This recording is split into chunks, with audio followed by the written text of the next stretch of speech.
అదే RTV app వార్తల్ని క్షణాల్లో చదివే అవకాశం ఉంటుంది. ఒక న్యూస్ పేపర్, ఒక టెలివిజన్ ఛానల్ మీ చేతుల్లో ఎప్పుడూ ఉంటాయి. స్ట్రీట్ వెండర్స్ ఎవరైతే ఉన్నారో వాళ్ళందరికీ కూడా మనము డిసెంబర్ 10th లోపు వెండింగ్ జోన్స్ ఫైనలైజ్ చేస్తున్నాం. సో దీనిలో భాగంగా ఇప్పటికీ స్ట్రీట్ వెండర్స్, స్టేక్ హోల్డర్స్ అందరితో కూడా ఒక మీటింగ్ కండక్ట్ చేసాం. వాళ్ళ యొక్క అభిప్రాయాలు తీసుకోవడం జరిగింది. ఈ అభిప్రాయాలకు అనుగుణంగా మన దగ్గర ఉన్నటువంటి రోడ్ నెట్వర్క్, తర్వాత ఎక్కడైతే మార్కెటింగ్కి వాళ్ళకి బిజినెస్ చేసుకోవడానికి అనువుగా ఉంటుందో ఆ ప్లేసెస్ అన్నీ కూడా ఐడెంటిఫై చేయడానికి ఒక కమిటీ కూడా ఫార్మేషన్ చేసే ప్రాసెస్లో ఉన్నాం.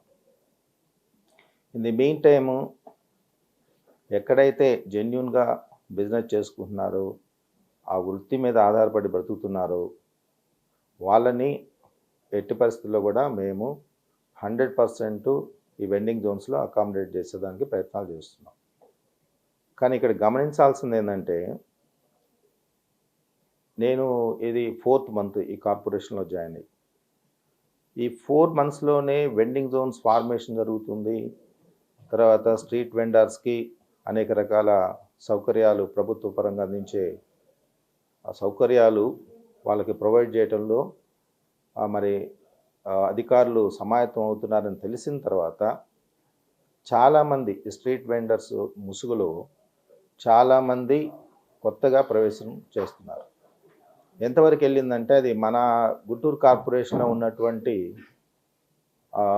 రోడ్స్ అన్నీ కూడా ఫిల్ అయ్యి, తర్వాత రోడ్స్ అంటే ఫుట్పాత్లు, డ్రైన్స్, తర్వాత మెయిన్ రోడ్స్, నెక్స్ట్ నేషనల్ హైవేస్కి కూడా వెళ్ళిపోయారు. మీరు చూస్తే నేషనల్ హైవేస్లో కూడా బాగా వేశారు. సో అందుకే ఇదంతా చూసిన తర్వాత లోకల్ మరి 3 ఎమ్మెల్యేస్ ఉన్నారు, ఎమ్మెల్సీలు ఉన్నారు, గౌరవ మన ఎంపీ గారు, సెంట్రల్ మినిస్టర్ గారు ఉన్నారు. వీళ్ళందరి యొక్క సూచనలు, సలహాలు తీసుకొని మరి స్ట్రీట్ వెండర్స్ యొక్క వాళ్ళ అభిప్రాయాలు కూడా తీసుకొని టెంటేటివ్గా ఒక ఐడియా అయితే ఫ్రేమ్ చేసుకోవడం జరిగింది. కానీ దీని వెనక ఏంటంటే, నేను గమనించింది, నా దృష్టికి వచ్చింది,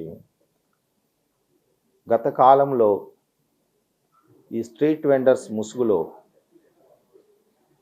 మొత్తం ఎంక్రోచ్మెంట్స్కి ఎవరైతే కారకులయ్యారో, ఎవరైతే వాళ్ళని ప్రోత్సహించారో, ఎవరైతే అనేక రకాలుగా లబ్ధి పొందుతూ దీన్ని ఒక అవకాశంగా మలుచుకొని బిజినెస్ చేసుకున్నారో వాళ్ళ ప్రభావంతో కొంతమంది చాలా గాసిప్స్ క్రియేట్ చేసి స్ప్రెడ్ చేస్తున్నారు.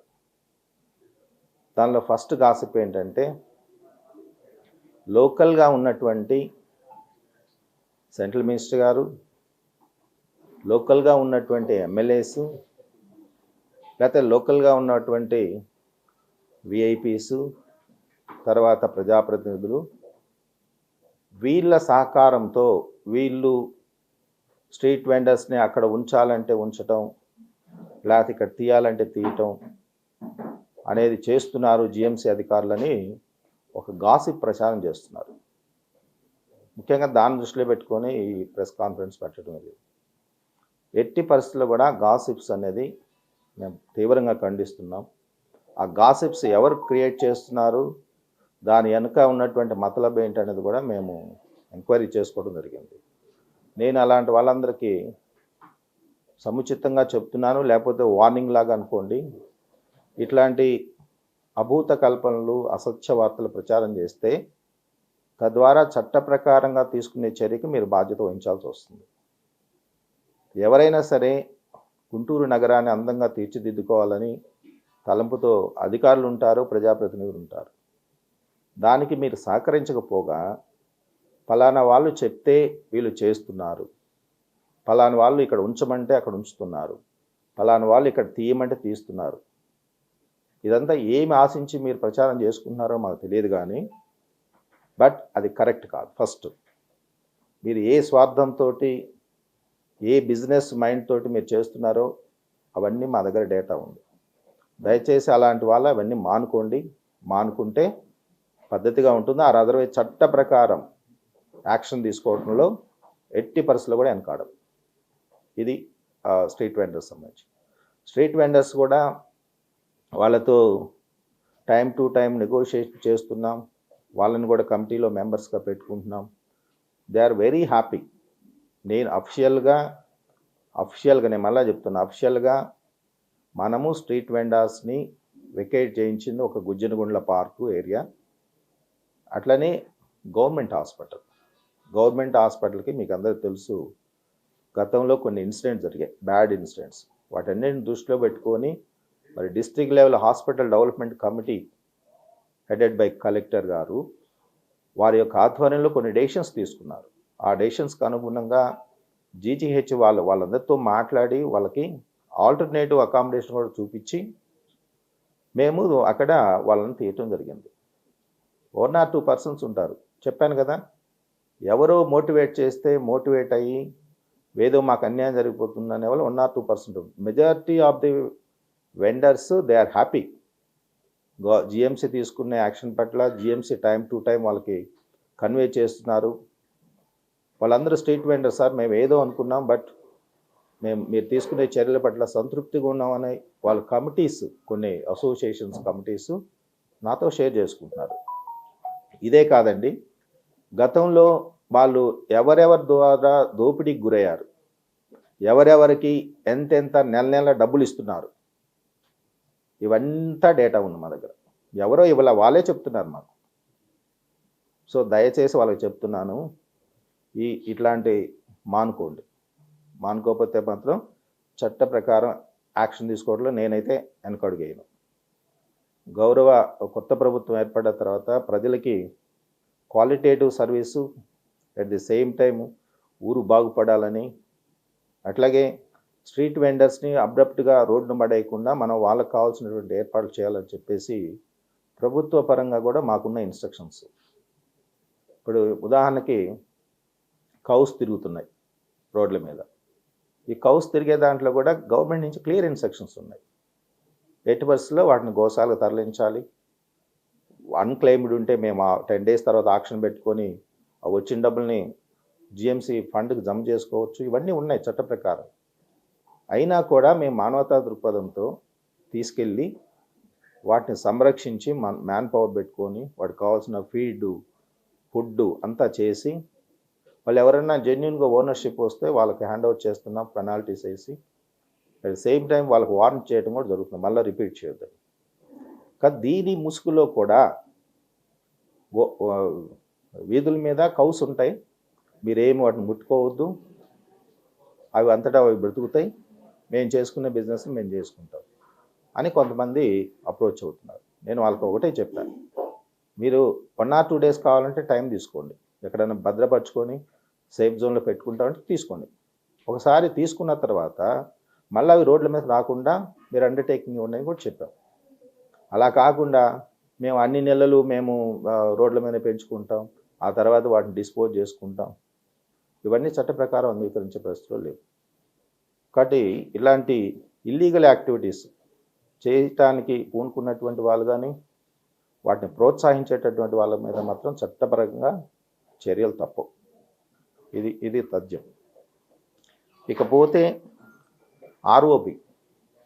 ఆర్ఓబి ప్రభుత్వం ప్రత్యేకంగా చొరవ తీసుకొని గుంటూరు నగర ప్రజల చిరకాల వాంక్ష ఏదైతే ఉందో అది నెరవేర్చడానికి కావాల్సినటువంటి అన్ని ఎఫర్ట్స్, లక్కీగా మనకి సెంట్రల్ మినిస్టర్ గారు ఉన్నారు, ఎంపీ గారు, వారు చాలా చొరవ తీసుకున్నారు. At the same time honourable CM గారు, తర్వాత సంబంధిత అధికారులు వీళ్ళందరూ కూడా దాన్ని పుష్ చేసి మరి ఈరోజు ఒక ఆర్ఓబి గుంటూరు నగరానికి శాంక్షన్ చేయించడం జరిగింది. సరే, ఈ ఆర్ఓబి నిర్మాణంలో R&B డిపార్ట్మెంట్ వాళ్ళు టెక్నికల్గా వాళ్ళంతా ఫీజిబిలిటీ చూసుకొని దాని డిజైన్ కానీ ఇవన్నీ చేసుకుంటున్నారు. అది మనం ఎగ్జామినేషన్ స్టేజ్లోనే ఉంది, ఆ డిజైన్స్ కూడా ఫైనలైజ్ కావాలి. సరే, ఏదేమైనా స్టేక్ హోల్డర్స్ దీనివల్ల ఎవరైతే ఎఫెక్ట్ అవుతున్నారో వాళ్ళందరితో కూడా మీటింగ్స్ పెట్టాము, వాళ్ళ యొక్క అభిప్రాయాలు తీసుకున్నాము. వీలైనంత వరకు డ్యామేజ్ అనేది మనం తగ్గించుకునేదానికి, ఎందుకంటే మీకు తెలుసు అరండల్పేట, బ్రాడీపేట అనేది గుంటూరు నగరానికి కమర్షియల్గా ఒక హార్ట్ లాంటిది ప్లేసెస్.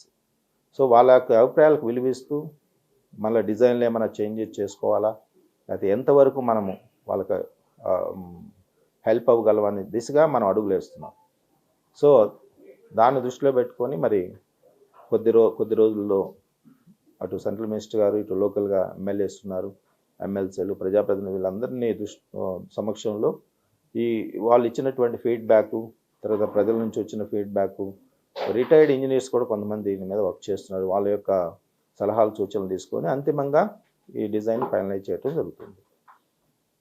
అది చేసిన తర్వాతనే మనము ఫైనల్గా అది ఈలోపు చాలా గాసిప్స్ మొదలైనవి దాని మీద కూడా. ఇవన్నీ కరెక్ట్ కాదు.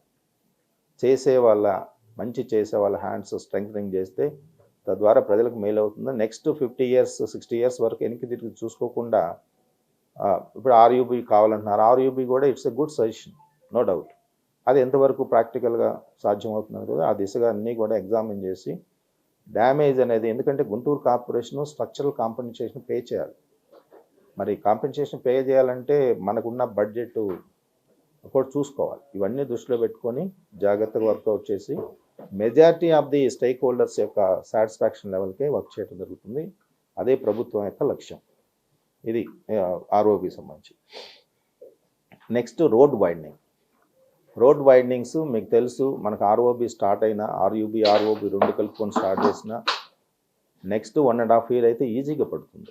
మరి ఈలోపు ఆల్టర్నేటివ్ మెకానిజం ఉండాలి, ఇది ట్రాన్స్పోర్టేషన్కి సంబంధించి, ట్రాఫిక్కి సంబంధించి.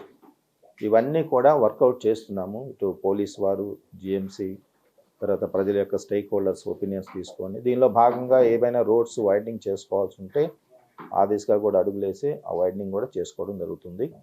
అయితే ఈ వైడనింగ్ చేసే క్రమంలో చాలా రోడ్స్ అండి, డ్రైన్స్ కానీ రోడ్స్ కానీ ఎంక్రోచ్మెంట్స్ ఉన్నాయి. ఇవన్నీ కూడా రిమూవ్ చేసేదానికి మనం ఆల్రెడీ స్టార్ట్ చేసాం యాక్టివిటీస్. ఫేజ్డ్ మేనర్లో మనం చేసుకుంటూ వస్తున్నాం. ఈరోజు కూడా ఇప్పుడు గుజ్జనగూడ నుంచి అప్ టు లార్జ్ సెంటర్ వరకు ఈ డ్రైన్స్ ఎంక్రోచ్మెంట్స్, రోడ్ ఎంక్రోచ్మెంట్స్ ఇవన్నీ కూడా చేపట్టడం జరుగుతుంది, స్టార్ట్ చేసాం. సో అది కూడా, దానికి కూడా ప్రజా సహకారం కావాలి. అట్లనే ఎవరైతే మనం అబ్రప్ట్గా చేయట్లా, ఒక వారం రోజులు, 10 రోజులు, 15 రోజులు వాళ్ళందరికీ ప్రయర్ ఇంటిమేషన్ ఇచ్చి వాళ్ళ దగ్గర నోట్బుక్లో ఎక్నాలజ్మెంట్ తీసుకొని ఇవన్నీ కూడా మీరు తీసుకోండి అని చెప్పి వాళ్ళకి అవకాశాలు ఇచ్చి చేస్తున్నాం. చాలామంది అలా ఇచ్చినా కూడా వాళ్ళు ఏమీ రిమూవ్ చేసుకోవట్లేదు. కంటైనర్స్ తెచ్చి రోడ్డు మీద, డ్రైన్స్ మీద పెట్టి మల్టిపుల్ బిజినెస్ యాక్టివిటీస్ దానిలో టేకప్ చేస్తున్నారు. ఇది ఎంతవరకు కరెక్ట్? రోడ్డు అనేది ప్రజల కోసం ఏర్పాటు చేసిన రోడ్లు, ట్రాఫిక్ ఇవన్నీ కూడా చూసుకొని ముందుకెళ్లాల్సినటువంటి అవసరం ఉంది. వాళ్ళందరూ స్వచ్ఛందంగా వాటిని తొలగించుకోండి. ఎందుకంటే మన రోడ్స్ చాలా వైడనింగ్ చేసుకోవాలి. రేపు ట్రాఫిక్ ఆర్ఓబి స్టార్ట్ అయితే శంకర్ విలాస్ రోడ్ అనేది మెయిన్ రోడ్డు, అక్కడ వచ్చే ట్రాఫిక్ అంతా డైవర్ట్ చేసుకోవాలంటే ఈ రోడ్స్ అన్నీ కూడా ఫుల్ ఫ్లెడ్జ్డ్ యూటిలైజేషన్లో తెచ్చుకోకపోతే ప్రజలు చాలా ఇబ్బంది పడతారు. కాబట్టి దీనికి కూడా ప్రజా సహకారం చాలా అవసరం. డ్రైన్స్, రోడ్స్ మీద ఉన్న ఎంక్రోచ్మెంట్స్, దీని విషయంలో కూడా చాలా గాసిప్స్ మొదలయ్యాయి. ఎవరిచ్చారు వీళ్ళకి అధికారం? డ్రైన్స్ మీద కంటైనర్స్, బిగ్ కంటైనర్స్ పెట్టి ఆ కంటైనర్స్లో రకరకాల బిజినెస్లు చేస్తూ వాళ్ళని ఎంకరేజ్ చేస్తున్నారు కొంతమంది. సో వాళ్ళకి చెప్తున్నామండి, దయచేసి అలాంటి యాక్టివిటీస్ మానుకోండి. అనవసరంగా దీనికి సంబంధం లేని వ్యక్తుల్ని దీనిలోకి తీసుకురావద్దు. ఎవరు ఆశించినా కూడా ప్రజా సంక్షేమం ఆశిస్తారు. అందులో ఒక విజనరీ హానరబుల్ సీఎం గారు విజనరీ లీడర్, ఆయన యొక్క లీడర్షిప్లో ఈరోజు గవర్నెన్స్ నడుస్తుంది. కాబట్టి మంచిగా గుంటూరు నగరం శుభ్రమైన నగరంగా ఉండాలి. అదే మాదిరిగా ప్రజలు అసౌకర్యం కలగకుండా ఉండాలనే ధీమాతోటి, ఆ ఉద్దేశంతో మనము ఏదైతే ప్రజా ఆకాంక్ష మేరకు ప్రభుత్వాలు నడవాలి, అట్లనే అధికారులు కూడా పనిచేయాలి. కాబట్టి ప్రభుత్వం ఇచ్చేటటువంటి ఆదేశాల మేరకే ప్రజా అధికారులు పనిచేస్తారు. కాబట్టి ఆ ఆకాంక్షల మేరకు మరి ప్రజల యొక్క సహకారం, ప్రజలు సహకరిస్తున్నారు. మేము చేసే యాక్టివిటీస్ పట్ల సోషల్ మీడియాలో ఎంతమంది హ్యాపీనెస్ ఫీల్ అవుతూ ఇది జరుగుతుంది, ఇది మంచి కోసం అని చెప్పి వాళ్ళ యొక్క అభిప్రాయాలు షేర్ చేసుకుంటే మాకు చాలా హ్యాపీ అవుతుంది. ఒక్క మనిషి సుఖంగా సౌకర్యవంతంగా ఉండటానికి, ఆ మనిషి యొక్క స్వార్థానికి 10 మందిని ఎప్పుడు బలి చేయకూడదు. 10 మందికి ఉపయోగపడుతుంది అనుకుంటే ఒక్క మనిషి లాస్ పోయినా ఇబ్బంది లేదు, బట్ 10 మంది హ్యాపీగా ఉంటారు. సో అలాంటి కార్యక్రమాలే ఈ ప్రభుత్వ ఆధ్వర్యంలో అధికారులుగా మేము రాబోయే రోజుల్లో టేకప్ చేస్తాము. ఎవరికి అసౌకర్యం కలగకుండా చూసుకోవటం మా బాధ్యత. మరిన్ని వీడియోస్ కోసం ఛానల్ ని సబ్స్క్రైబ్ చేయండి. లేటెస్ట్ అప్డేట్స్ కోసం వాట్సాప్ ఛానల్ ని ఫాలో అవ్వండి. అండ్ లింక్ డిస్క్రిప్షన్ లో ఉంది.